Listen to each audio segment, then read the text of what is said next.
Hello, నేను CS రావు. తెలుగు రాష్ట్రాల్లో ఇప్పుడు గేమ్ చేంజర్ ఫేవర్ నడుస్తుంది. ఒక ట్రైలర్ అయితే రిలీజ్ చేశారు. ఆ ట్రైలర్ని కనుక చూస్తే హోప్స్ కూడా పెరిగాయి అని అంటున్నారు వాళ్ళ అభిమానులు. రామ్ చరణ్ అభిమానులు, మెగా అభిమానులు సందడి చేసుకుంటున్నటువంటి పరిస్థితి. 2 నిమిషాల 40 సెకండ్ల నిడివి గల వీడియోను విడుదల చేశారు ట్రైలర్ రూపంలో. ఆ ట్రైలర్ విడుదలైన తర్వాత ఇన్ని గెటప్పుల్లో రామ్ చరణ్ కనిపించబోతున్నారు. శంకర్ ఎలాంటి అంశాలను ఆ సినిమాలో టచ్ చేశారు అనేది చాలా క్లియర్గా అర్థమవుతుంది. క్లియర్గా అది రాజకీయానికి సంబంధించినటువంటి రిలేటెడ్ ఫిల్మ్ అని తెలుస్తుంది. పొలిటికల్ థ్రిల్లర్ సినిమా అనిపిస్తుంది. రాజకీయాల్లో నెలకొన్నటువంటి అవినీతి, ఆ అవినీతిని పెకలించడానికి వచ్చేటువంటి ఐఏఎస్ ఆఫీసర్, అలాగే రైతులకు, అన్నదాతలకు జరుగుతున్నటువంటి అన్యాయం, ఈ అంశాలని తీసుకొని తయారు చేసినటువంటి ఫిల్మ్ అది. శంకర్ డైరెక్టర్ క్లియర్గా ఆ విషయాన్ని చెప్పారు. మరి తెలుగు ప్రజలకు ఈ రాజకీయాలకు సంబంధించినటువంటి అంశాలు బాగా ఎక్కాలి అని అంటే ఖచ్చితంగా తెలుగు రాష్ట్రాల్లో జరిగినటువంటి రాజకీయ పరిణామాలని సృజించి ఉంటారు. ఖచ్చితంగా స్పృశించి ఉంటారు. డెఫినెట్గా ఎంతో కొంత తెలుగు రాష్ట్రాల్లో జరిగినటువంటి రాజకీయ పరిణామాలు, గత 2 దశాబ్దాలుగా జరిగినటువంటి పరిణామాలను బహుశా శంకర్ టచ్ చేసి ఉండవచ్చు.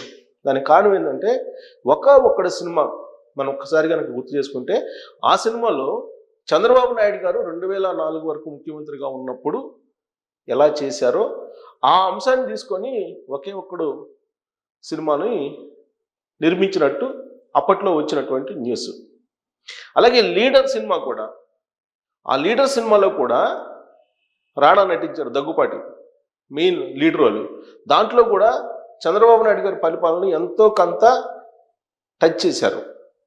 సో చంద్రబాబు నాయుడు గారు జన్మభూమి లాంటి కార్యక్రమాలను పెట్టి, శ్రమదానం లాంటి కార్యక్రమాలను పరిచయం చేసి ప్రజల వద్దకు పాలనను తీసుకెళ్ళగలిగారు. ఎన్టీ రామారావు గారు పార్టీ పెట్టి రాజకీయ విప్లవం తీసుకొస్తే అప్పటి వరకు ఉన్నటువంటి బానిస సంఖ్యల్లో రాజకీయాల్లో తెంచేశారు ఎన్టీ రామారావు గారు. ఆ తర్వాత చంద్రబాబు నాయుడు గారు రాజకీయాల్ని పూర్తి స్థాయిలో ప్రజల వద్దకు తీసుకెళ్ళగలిగారు. అందుకే పరిపాలనని తీసుకెళ్ళగలిగారు. ఒకవైపు రాజకీయాల్ని, మరొకవైపు పరిపాలనని, రెండింటిని తీసుకెళ్ళగారు. ఎన్టీ రామారావు గారు కేవలం రాజకీయాన్ని అందరి వద్దకు ఈజీగా తీసుకెళ్ళగలిగారు.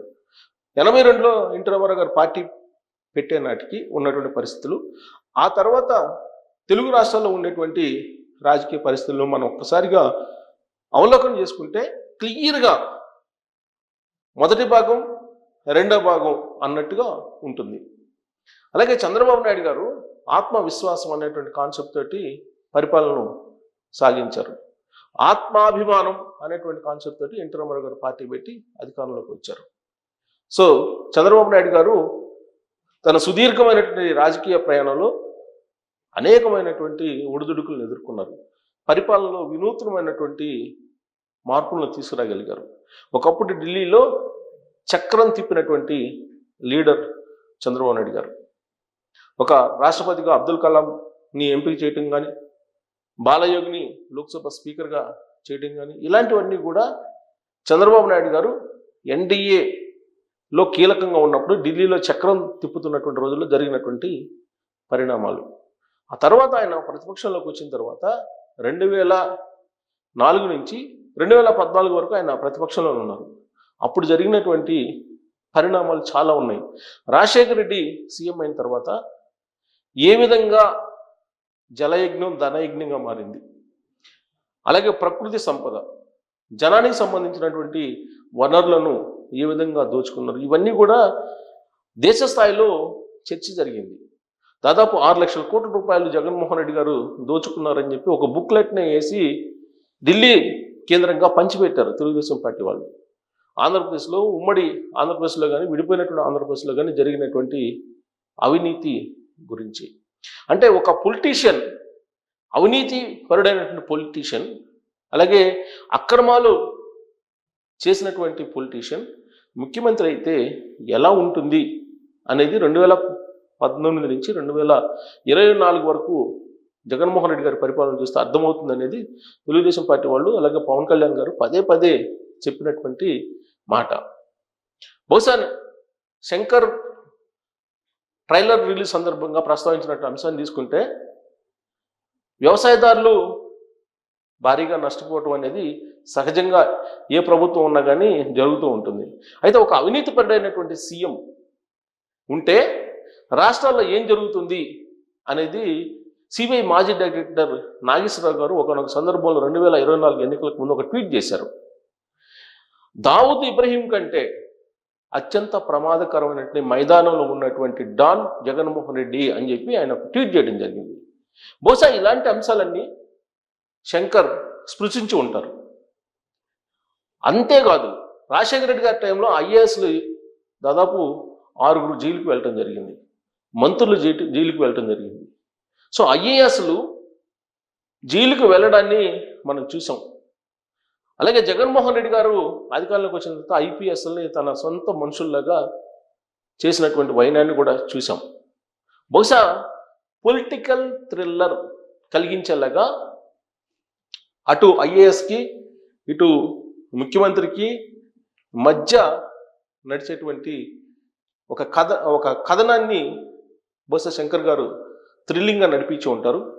పరిపాలన ఎలా ఉంటుంది అనేది బహుశా చంద్రబాబు నాయుడు గారి దగ్గర నుంచి ఎన్టీ రామారావు గారి దగ్గర నుంచి కొన్ని అంశాలు తీసుకొని ఉండవచ్చు.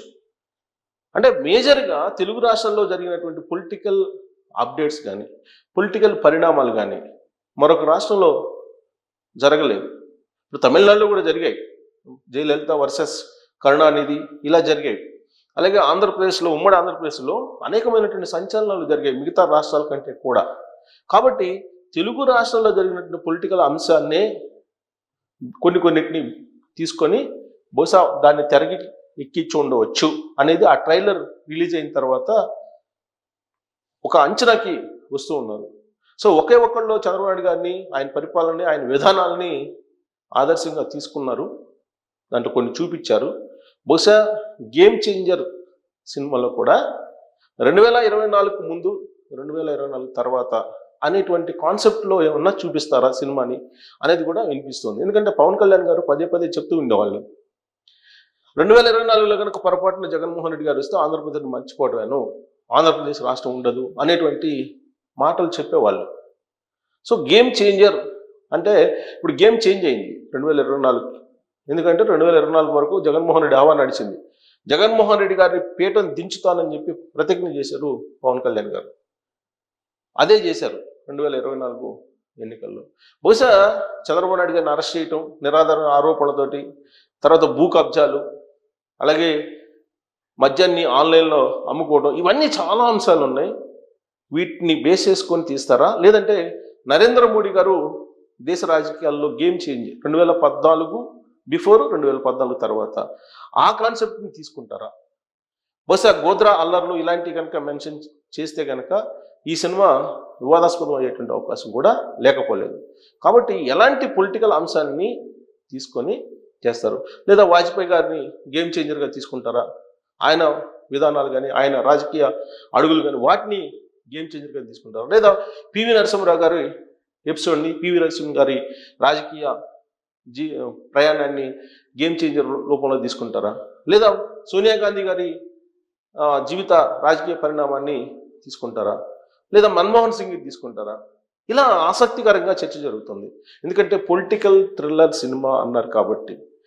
కాబట్టి రాబోయేటువంటి రోజుల్లో ఈ సినిమా పూర్తి స్థాయిలో విడుదలైన తర్వాత మాత్రం దీనికి ఒక కంక్లూజన్కి రాలేము. ఇప్పటివరకు అయితే ట్రైలర్ రిలీజ్ అయిన తర్వాత 2 నిమిషాల 40 సెకండ్లు చూపించినటువంటి ఆ ట్రైలర్లో పొలిటికల్ యాంగిల్ చాలా బలంగా కనిపిస్తుంది. కాబట్టి ఎవరి జీవితాన్ని, ఎవరి రాజకీయ ప్రయాణాన్ని ఆదర్శంగా తీసుకొని ఈ సినిమా తెరకెక్కించి ఉండవచ్చు అనే దాని మీద